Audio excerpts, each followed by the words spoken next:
નમસ્કાર, તમે જોવી રહ્યા છો પ્રકોપ ન્યૂઝ। આજના મુખ્ય સમાચારમાં એસીબીની મોટી સફળતા।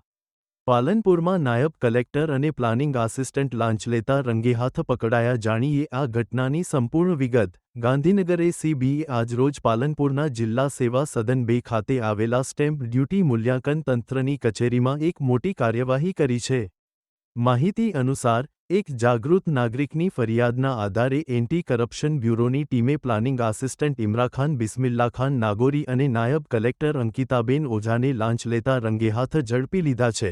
ફરિયાદીના મિત્રના 2 પ્લોટમાં બાંધકામ માટે સ્ટેમ્પ ડ્યુટીમાં રાહત અપાવવા માટે 3 લાખ રૂપિયાની લાંચની માંગણી થઈ હતી।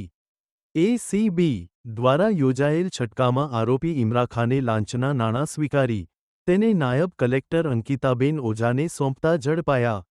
બંને આરોપીઓ રાજ્ય સેવક તરીકેના હોદ્દાનો દુરુપયોગ કરી ગુનાહિત ગેરવર્તન કરતા પકડાયા છે। આ છટકાનું સફળ આયોજન એસીબીના ફિલ્ડ ઇન્સ્પેક્ટર શ્રી એચ.બી. ચાવડા અને મદદનીશ નિયામક શ્રી એ.કે. પરમારના માર્ગદર્શન હેઠળ કરવામાં આવ્યું હતું। આરોપીઓ વિરુદ્ધ કાયદેસર કાર્યવાહી ચાલુ છે। આરોપીઓ પર શાસન દ્વારા વધુ શું પગલાં લેવામાં આવશે? શું આ ગુના પાછળ અન્ય કોઈ પણ સંડોવણી છે? તે અંગે તપાસ ચાલુ છે। વધુ માહિતી માટે જોડાયેલા રહો પ્રકોપ ન્યૂઝ સાથે। Reporting by Jashwant Makwana, Vadgam.